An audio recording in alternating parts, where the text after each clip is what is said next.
재무상태표 계정 정리인데요. 재무상태표 구조는 이렇게 생겼어요. 재무상태표 왼쪽에 자산이고 오른쪽에 부채 자본을 표시하죠. 그래서 자산은 부채 플러스 자본이다 이렇게 하죠. 그럼 자본은 자산 빼기 부채다 뭐 이렇게 또 말하기도 하고. 그래서 이렇게 있는데, 그래서 자산이 정말 구성이 훨씬 더 많죠. 보통 많아요. 부채가 이 정도 되고 뭐 자본이 그 다음에 이러고 있고. 근데 세무대리 업무를 하다 보면 이쪽은 잘 신경 안 써요. 이쪽 자본 쪽은 잘 몰라. 잘 모르고 이게 중요해. 자산 부채가. 거래처 원장도 맞죠.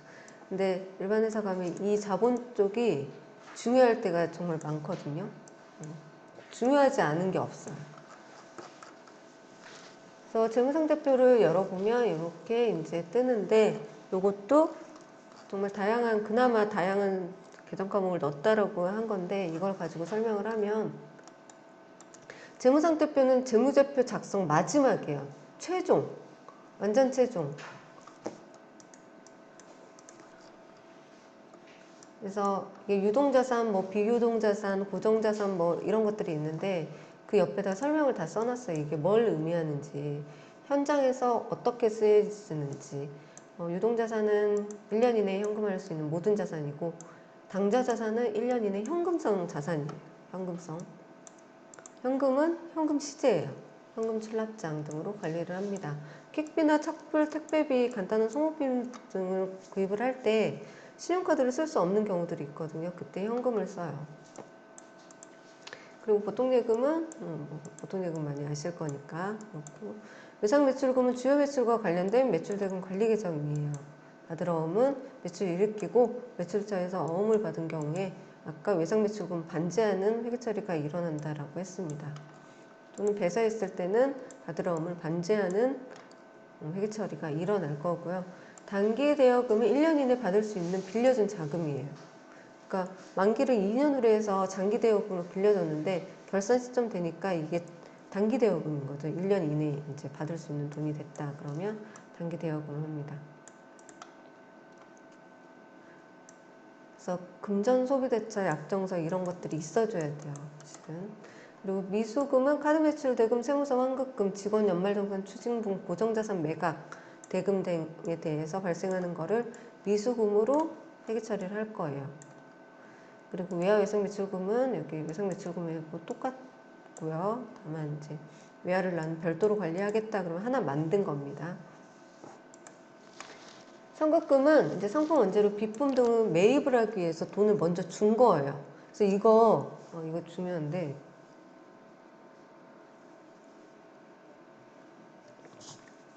이건 현재는 선급금이지만 자산으로 잡혀 있지만 이건 돈이 나간 거예요. 언젠가는 물건으로 대체되는 또는 용역으로 대체되는 거거든요. 아직 세금계산서를 받지 않았기 때문에 선급금으로 대체되는 상태인 거고, 근데 이 선급금이라는 거는 금세 없어져야 돼요. 왜냐면 돈을 먼저 준 거고 재화 용역 공급을 받으면 세금계산서로 대체가 될 거기 때문에. 근데 이게 금액이 계속 있다. 계속. 이거 지금 문제가 생긴 거예요. 왜냐면 돈을 줬는데 한 달 있다가 용역이나 재화 공급을 받았어요. 근데 세금계산서를 안 받았는데 그거를 내가 모르고 그냥 넘어가게 되면 계속 선급금으로 남아있는 상태일 거거든요. 근데 우리 이 선급금이라는 거, 세금계산서라는 거는 쌍방이 같이 되기 때문에 내가 선급금 이렇게 남아있다고 해가지고 상대방한테 시간이 한참 지나서 세금계산서 발급을 해달라고 요청을 하기에는 좀 무리가 있을 수도 있어. 왜냐면 거기는 어떻게든 또 회계 처리를 또 했을 수도 있거든요. 그래서 이게 오래된 선급금은 맞지 않는 거예요. 예전에 어떤 사람이 선급금이 4억이 정부상에 남아있대요. 예전 거가 계속 넘어오는 게. 그럼 그 경우에는 선급금에는 부가세가 포함되어 있거든요. 그러면 세금계산서도 못 준다 그러면 부가세 날라갔죠. 선급금 어떻게든 처리해줘야 되는데 그렇죠. 비용 처리 안 된 상태죠. 그래서 오래된 성급금을 한번 봐야 될 필요가 있어요. 이게 금세 없어져야 되는 이런 것들로 대체가 돼야 되는 계정이거든요.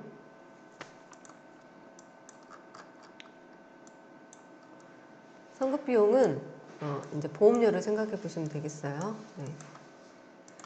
그리고 가지급금은 대표자 등이 회사의 자금을 목적 없이 가져갔거나 목적대로 사용했지만 증빙을 갖추지 못한 현금 등. 이건 대표자가 가져간 것으로 보아서 이제 가지급 인정이자 계산하고 상여처분하는데, 이 상여처분하는 거는 인정이자에 대해서만이에요. 빚은 그대로 남아있는 거예요. 가지급금이라는 거는. 그래서 가지급금도 계속 너무 많이 이렇게 막 있다. 그럼 대표자한테 이거를 어떻게 처리하라고 해줘야 그때그때 해야 되는데, 그대로 계속 남겨지게 되면 이게 빚이 계속 남아있는 상태거든요. 그래서 가지급금과 가수금은 반드시 회사에 확인을 해야 됩니다. 이거.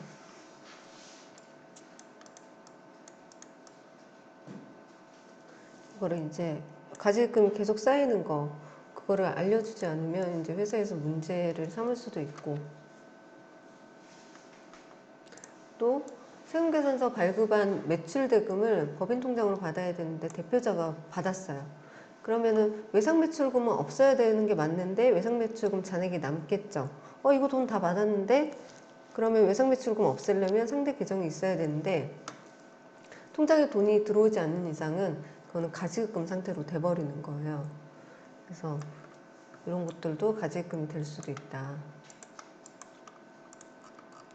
재고자산은 지금까지 설명을 했으니까 이건 넘어가고요. 그 다음에 비유동자산은 1년 이내에 현금화할 수 없는 모든 자산입니다. 그래서 1년 이상인 거죠. 1년 이상. 투자자산은 투자 목적으로 그 매입한 자산이에요. 투자자산. 이 투자자산에는 예금, 주식, 부동산 등이 있을 거거든요. 장기성 예금이면 만기가 1년 이상으로 장기적인 투자 목적으로 자금을 자산으로 되어 있으나 현금이 유출되어 있는 상태입니다. 주식, 주식 거래할 수 있거든요. 법인도 주식 거래할 거고, 또는 그 관계회사 지분법 투자를 하는 경우도 있을 거고, 지분 투자해가지고 아예 법인 설립을 할 때 출자를 하는 거예요. 그래서 주식으로 갖고 있는 경우 그때 이제 지분법으로 하거든요. 그런 경우. 그리고 부동산, 투자 목적으로 부동산을 샀어요. 그런 경우들이 이제 있을 수 있겠고. 유형자산에는 눈에 보이는 자산으로 사업을 하기 위해서 반드시 필요한 자산. 이런 것들 유형자산이 있긴 한데 이게 금액이 얼마 안 되니까 소모품비로 많이 처리를 하고 있죠. 근데 이제 그거 말고 뭐 차량이나 건물이나 이런 것들이 다 이제 유형자산에 들어갑니다. 그래서 토지, 건물이 있고요. 토지는 이제 필지별로 구분해서 기장을 하는 게 좋다라고 했습니다. 1필지는 1등기부가 존재를 합니다. 토지는 감가상각 대상 자산이 아니거든요. 이 토지와 건물에 대해서는 거래처 등록을 별도로 해가지고 따로 관리를 하시는 게 좋다라고 했어요. 건물은 감가상각 자산으로 내용연수가 길어요. 등기부 등본으로 물건별로 관리를 하는 게 좋습니다. 그러니까 토지나 건물은 등기부 등본이 있거든요. 그 등기부 등본을 보고 따로 거래처 코드를 관리를 하시는 게 좋습니다. 감가상각 누계액이 있는데 이거는 뭐 그냥 보시면 될 것 같고요. 감가상각 누계액은 내용연수와 그 상각 방법을 뭘로 하는지를 보셔야 돼요.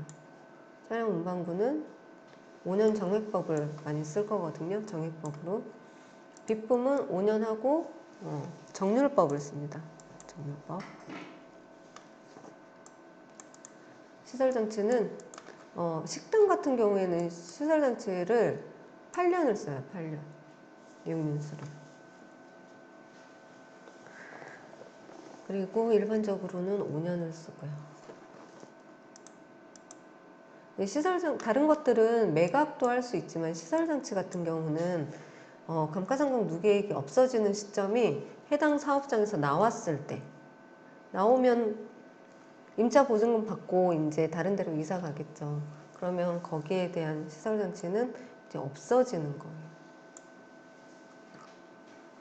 그러면 당연히 시설장치도 빼줘야 되고 감가상각 누계액도 빼줘야 되겠죠. 회사가 이사를 갔다. 근데 시설장치가 기존에 잡아놓은 게 있다. 그러면 이거 빼는 작업을 해줘야 되는 거죠. 이런 것들도 아까 비품처럼 오래 묵히는 것들이 있어요. 회사가 이사를 갔는데 시설장치 그대로.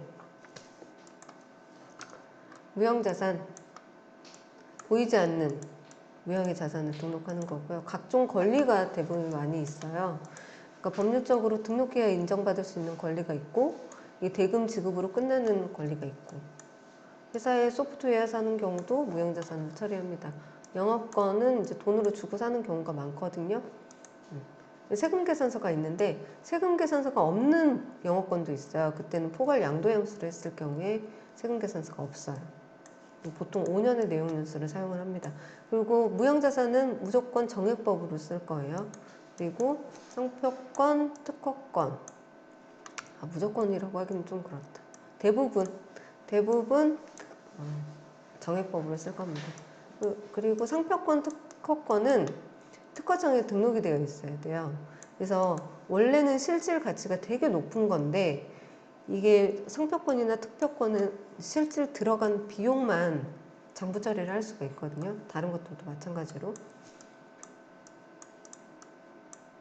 그래서 소요된 비용만을 계산을 하기 때문에 금액은 되게 작을 수 있어요.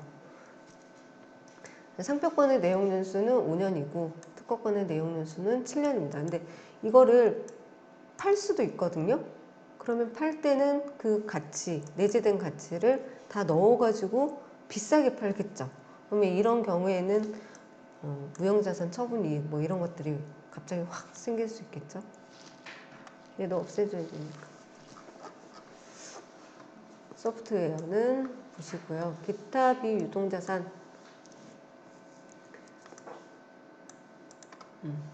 임차보증금, 기타보증금, 장기성 받을 어음, 그러니까 장기적으로 들어가는 거는 비유동자산에 넣습니다. 장기가 들어가는 건.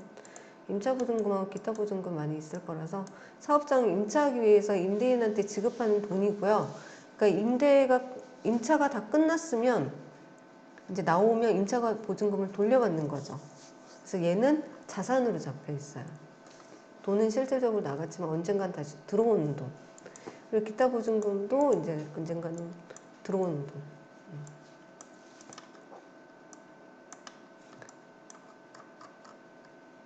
그래서 1년 이상 받지 못하는 것들을 이렇게 장기로 이제 합니다. 그 다음에 유동부채. 유동부채에는 외상매입금이 있고요. 미지급금, 예수금, 가수금, 선수금.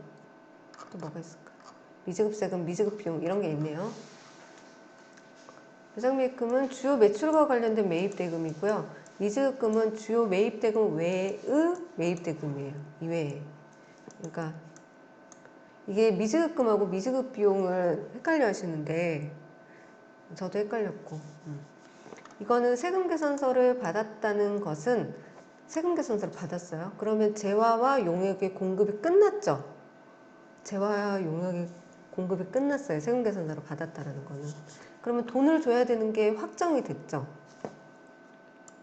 그래서 그때 이제 미지급금을 사용을 합니다. 근데 급여 귀속월이 10월인데 11월 10일 날 지급을 했다 할지라도 10월이 지나면 확정이 됐죠. 그러니까 줘야 될 돈이 확정이 된 거예요. 미지급금으로. 근로의 제공이 완료가 됐기 때문에 미지급금을 사용을 하는 거고, 미지급 비용은 계약을 했어요. 계약을 했는데 조금 다른 용역을 제공을 받았어요. 여기 임차료 같은 게 용역 제공이거든요. 그러니까 여기 뭐 12월 15일 날 임차료를 줬고 다음 달 1월 15일 날 임차료를 줘야 되는데 돈을 줘야 될 거는 다음 달 1월 15일이죠. 근데 우리 결산일 기준으로 봤을 때는 12월 16일부터 12월 31일까지는 용역을 계속 제공을 받고 있어요. 계약에 의해서. 근데 우리 기장을 안 했죠. 그래서 그때는 지급 임차료, 차변의 지급 임차료, 대변의 미지급 비용 이런 거를 합니다. 근데 이제 쌤들이 이런 거 하기에는 시간이 너무 많이 걸려서 잘 안 해요. 이거는 일반 기업에서는 하셔야 되겠죠. 아직 기간이, 돈을 줘야 될 기간이 도래하지 않았어. 그러니까 계약을 해서 이제 요거를 용역을 제공받고 뭐 하긴 했는데 아직 돈을 줘야 될 기간이 오지 않아서, 오지 않은 것들은 미지급 비용으로 한다. 차이점이 있어요. 근데 이제 저는 이거를 급여 같은 경우를 미지급금으로 해놓는데 어떤 데도 미지급 비용으로 많이 해놓는 거예요. 계정 과목을 달리하려고 그런 것 같긴 한데 실은 회계하는 쪽에서는 또 다르게 생각을 한단 말이죠.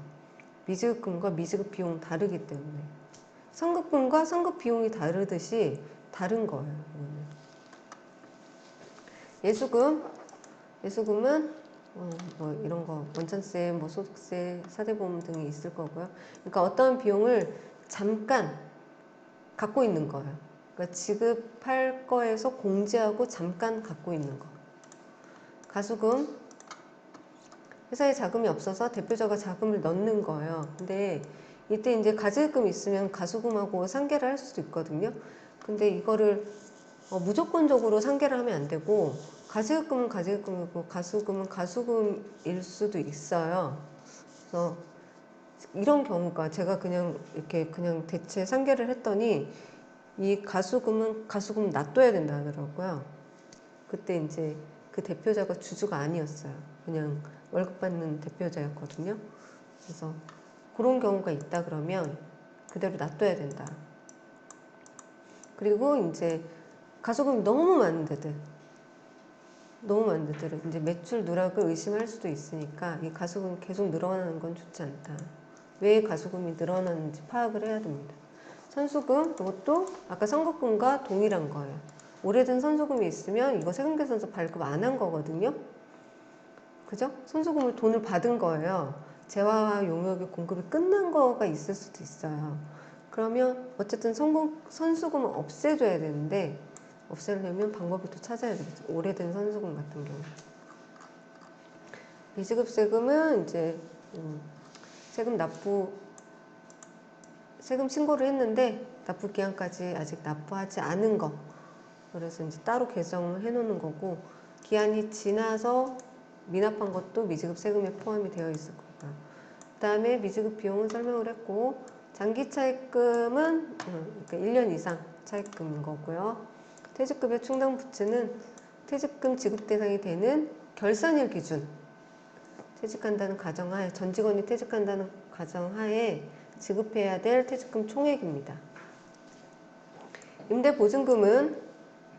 임대보증금이 있다라는 건 내가 뭔가를 임대를 했다라는 거거든요. 그러니까 자산이 있어야죠. 고정자산에 건물을 임대를 했던 또는 내가 렌탈하는 회사다. 그러면 렌탈 자산이 있겠죠. 그래서 임대보증금은 어쨌든 뭔가를 빌려주고 잠깐 받아놓는 어떠한 기한까지 받아놓는 돈이기 때문에 나중에 돌려줘야 될 돈이에요.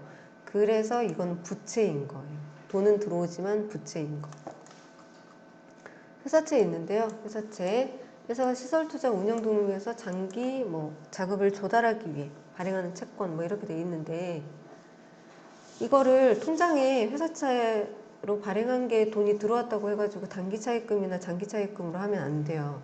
사채로 이제 계정 처리를 해줘야 되는 거고 사채는 사채 발행 비용이 있을 거거든요. 그러면 이 사채 발행 비용은 상각을 해줘야 돼요. 그래서 상각을 해줄 때 회계 처리가 좀 복잡할 수 있으니까 이 사채는 사채도 계약서가 다 있어요. 사채 발행하는 계약서. 그래서 단기 차입금이나 장기 차입금을 절대 하시면 안 된다.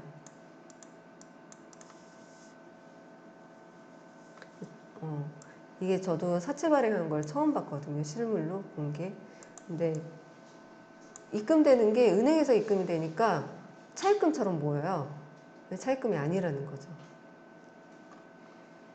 차입금은 비용이 들어갔을 때 그 비용 처리하지만 사채는 발행 비용에 대해서 비용 처리 안 하고 상각을 하게 될 거예요. 상각. 나눠서. 그래서 다른 부분이죠. 장기 매입 재무 각종 충당 부채가 있습니다. 이동 부채 비동. 그다음에 이제 자본을 볼 건데요. 자본. 자본 너무 어려워요. 자본은 자본금, 자본잉여금, 자본조정, 이익잉여금이 기타 포괄 손익 누계 있고 이익잉여금이 있습니다. 그러면 자본금은 뭐냐? 자본금은 액면가액에 따라 우리가 그 법인 등기부 등본을 보면 1주당 발행 액면가액이 얼마인지 표시가 다 되어 있어요. 한 주당 뭐 500원, 한 주당 5,000원, 뭐 1,000원 이런 식으로 되어 있거든요. 그래서 법인 등기부 등본에 표시가 됩니다. 그래서 내가 5,000원짜리를 만주 발행했다. 그러면 자본금은 5천만 원이에요. 근데 5,000원짜리를 만주 발행을 했는데 내가 이거를 좀 초과 발행을 했어요. 그러면은 자본금은 5천만 원인 거고요. 5천만 원은 주식 발행 초과금으로 해야 돼요. 통장에 1억이 들어올 거거든요. 1억으로 해놓은 자본금이 1억으로 하면 안 된다라는 거죠. 무조건 여기 있는 자본금은 액면가액으로 표시를 해야 됩니다. 액면가액으로. 그리고 자본잉여금은 주식 발행 초과금, 감자차익, 보험차익, 뭐 자기 주식 처분이익 뭐 이런 게 있는데 이 중에 있을 수 있는 거는 뭐 주식 발행 초과금 있을 수 있어요. 왜냐면 회사가 뭐 가치가 있다 유상증자 할 때 가치가 있으면 굳이 액면가액으로 발행할 필요가 없거든요.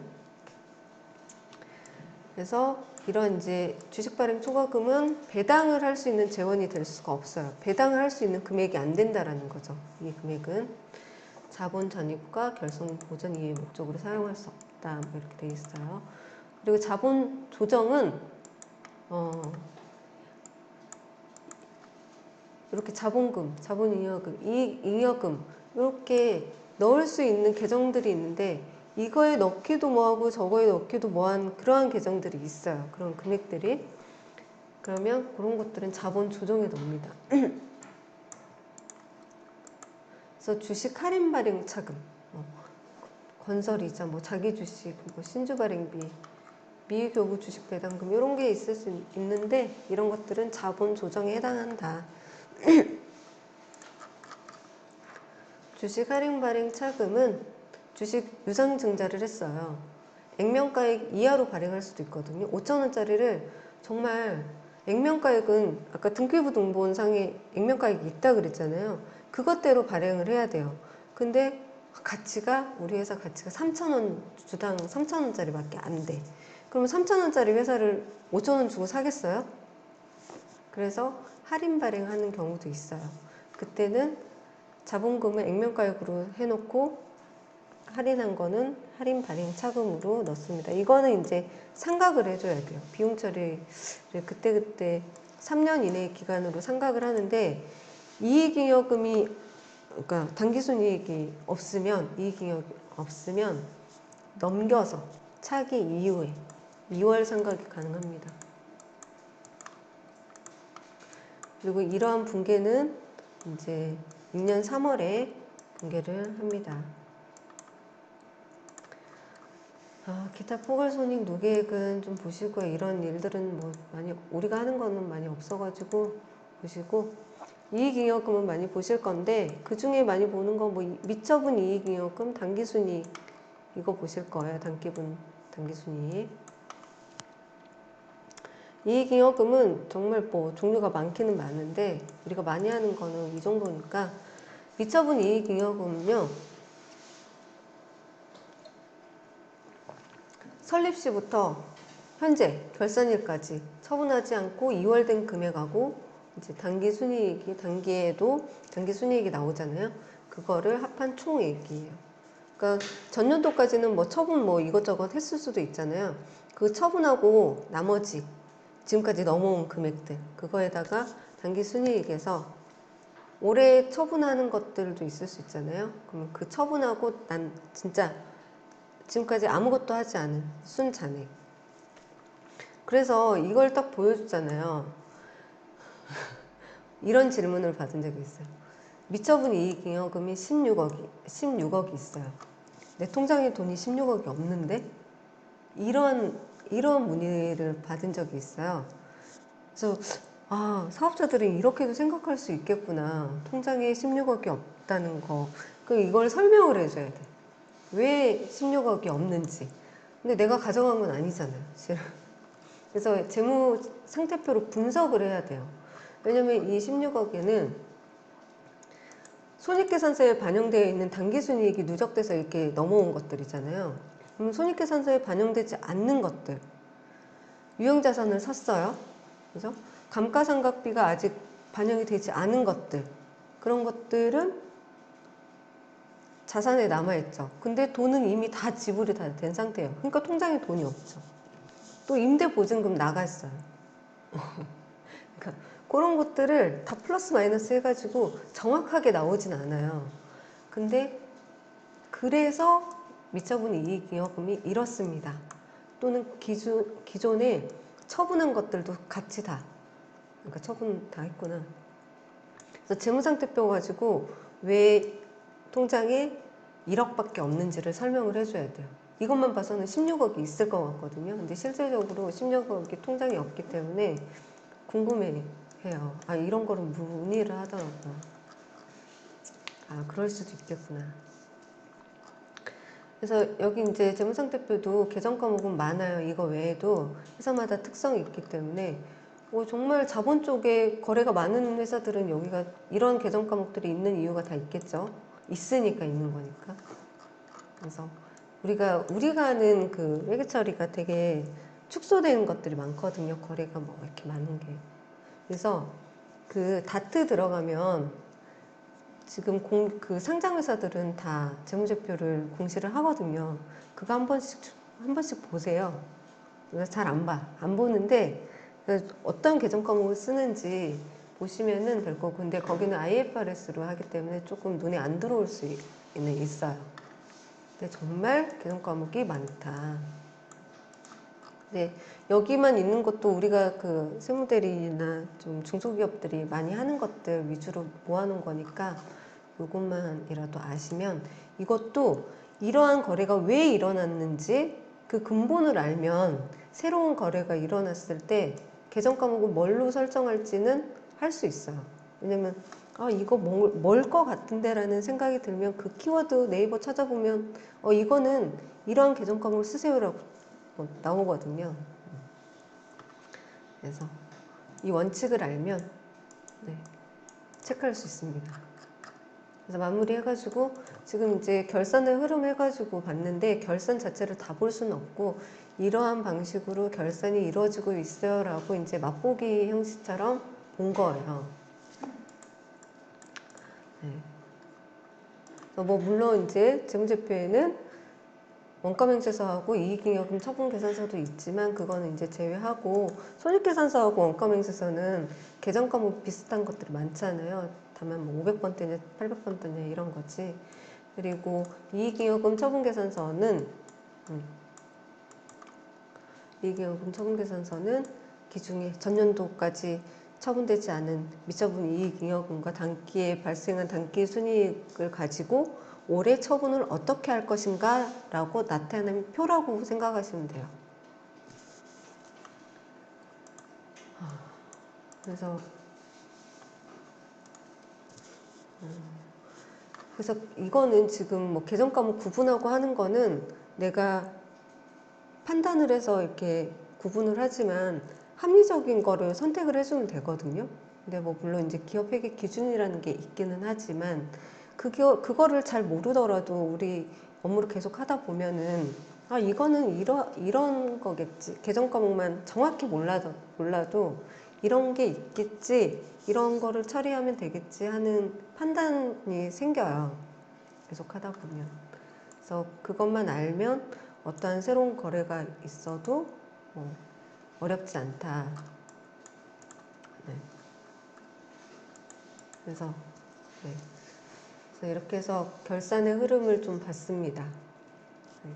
그래서 오늘은 여기까지. 마지막 수업은 여기까지 할게요. 오, 시간이 많이 됐네요. 결산은 어쩔 수 없어. 결산은 정말 중급에서는 한참 하는 그것들을 이 한 회차에 담아야 되니까요. 그래서 아, 이러한 식으로 가는 거고 이게 나중에 되게 디테일해지는 거구나 라고 그 정도까지만. 네.